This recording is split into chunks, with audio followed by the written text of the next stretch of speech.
Oh, can they say hi? Hey, guys. Hey, can they meet? Aw, hey, can I pet him though? Hi. Hey. Hey, can our dogs meet? Oh, why not? Hi. Hi, can I pet him though? Oh, hey. Hi, buddy. Oh, but he's so cute. Hi. Hi, how are you? Hi. Wow, he's so good. Wow, he stays? Hi, Nice to meet you.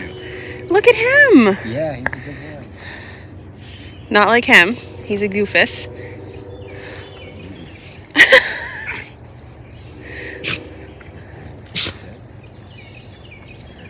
Good.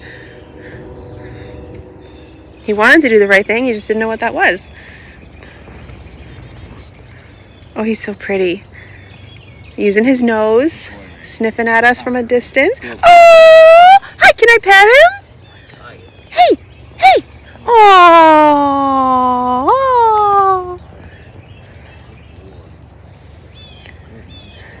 Did he bark before? No, he would just like run up excitedly. Like she sent me a video I can show you where they're walking down one side of the street and another person is walking their little white fluffy dog on the opposite side, and he just zigs right over to that dog's face.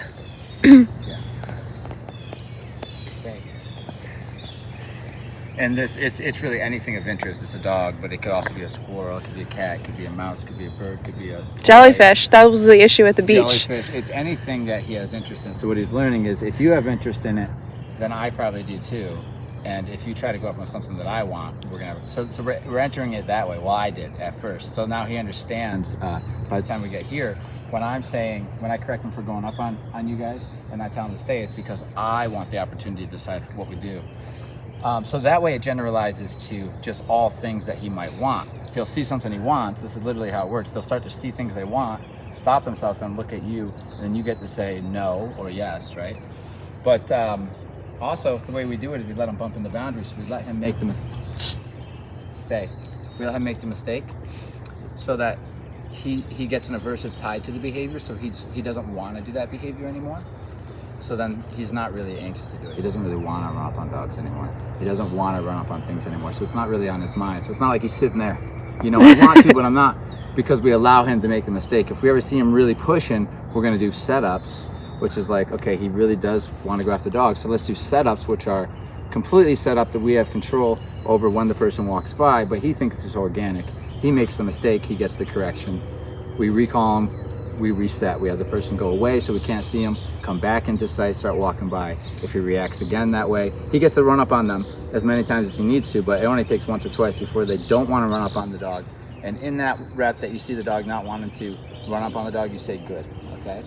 And then give him something else to do. Recall him, heal him, tell him to stay, whatever's appropriate at the time. And then go out and approach organic experiences on the walk, and notice that you'll see that as a setup. He'll see them as the same. So he'll start to generalize all the dogs. So that's what we do here. And then what we notice after a few experiences, we can walk through the neighborhoods with the dogs, and they'll avoid the dogs. They'll just stay with us. They don't have the interest of running up on them anymore. Okay? Good. So this is me allowing him to make a mistake, and then after that, because he's not making a mistake, showing him what to do instead. Stay, right? Until I tell you otherwise. Recall past them, right? Good. Break. Good. Wow. Good. So see, he's starting to notice that you guys are off limits. Crouching down is such a big trigger So for all dogs. What he wanted, which was you, and then he looked at me, you got a good boy. Reaffirming that not going after the things you want and just staying is how you go through life. The way you get things that you want is if I offer them. So if we live with him like that, he's not going to try to beg for things and stuff, because begging gets corrected anyway. Complaining gets corrected. If he sees something he wants and he's being a good boy but staying here, but he's whining because he sees it, we correct the whine. and then that goes away. And then what we get is just a balanced dog who's more passive, and they're only interactive with the environment when we release them and say, go ahead, go be interactive. Then they'll go interact with the dogs. Then they'll go interact with the people. But as soon as we recall, it's back to passive, back with me, back to following, which means you're not interacting with anything unless I release you. We're just gonna put our commands together and we're gonna get out of here and go back home, all right? Good.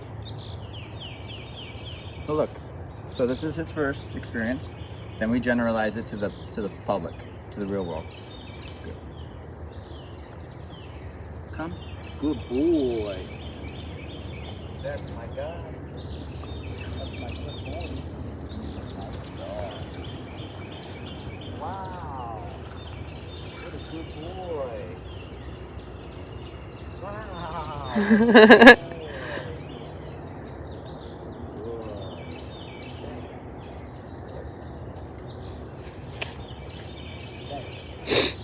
Getting them off autopilot. Okay. He's a very nice dog. He's got very good genetics. Oh, I love him. Yeah. Good boy. And he's pretty. He's very good. Boy. Okay. Down.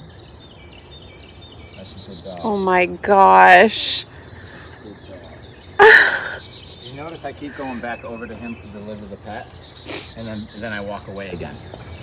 Because what I'm doing is I'm proofing them a little bit.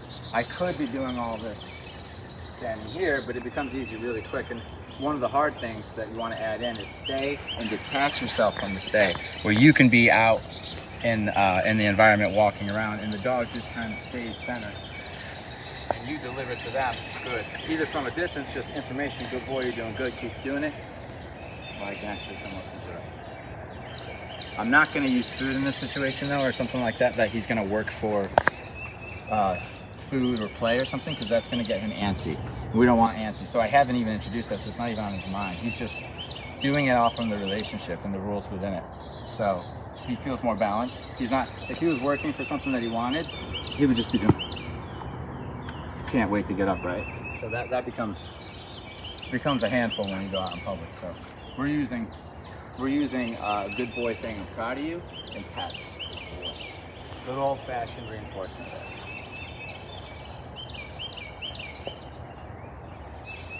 I just rewarded him for not doing his impulse, coming to me, and then I'll show him how he can say hi to her.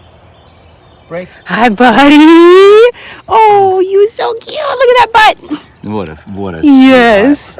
You got corrected for that? Yes, good boy. That's nice. Yeah, you're doing great. Doing great. We're very proud of you. You're a lovely dog. Keep it going, because I'm going to... That's a good boy. Oh my gosh. Hi. I can pet you and you're not jumping on me. You good boy. You are such a good boy. Radio, come. Come. Good boy. Yay, and that's why we do that. Because what happens when they make it to the thing that they want? It's another angle. They have to recall off them. And this is just his first time doing it. It becomes a breeze once they know that there's corrections involved, and the longer they take to come back to you, the hotter it gets, the more they ignore you. So it'll be literally beep, they come right to you, and that's how we want to keep it. We want to maintain that. The way you maintain that is if the dog hears the beep and then doesn't respond, they blow you off, they ignore you, you want to make sure you correct firmly for that, okay? And that way your dog's just, they're not getting corrections because they're coming straight to the beep, right? Unless they go and do something wrong. Now let's talk about that. If they make a mistake and they go chase a squirrel or something, and if you recall them and they turn around and they avoided the correction, they're going to chase the squirrel the next time. So if the dog's doing a bad behavior, something you don't want them to do again, the old saying that always comes to mind is correct and direct. Correct and then direct. Okay, so chases the squirrel, we give the correction for chasing the squirrel, which is the stimulation, and then the tone, right? And if the dog ignores the tone, which they rarely do at that point, then we'll correct again and tone again. But it's correction for chasing the squirrel or running up on the dog or running up on the people or running up on the guest or the door. It's correction first and then direction. So correct and then tone and then you can direct them to recall to you or go to place or whatever, or heel or whatever the situation is. Okay, and that's important because a lot of people they'll ride off from just giving the direction. The dog will listen for a while, but then it gets weaker and weaker and weaker. So, and also then the dog will continue to do the bad behavior. They'll keep chasing the cat. They'll keep doing these bad behaviors because they escape the punisher because they listen to the beep. So make sure when they do a bad behavior, correct, then direct.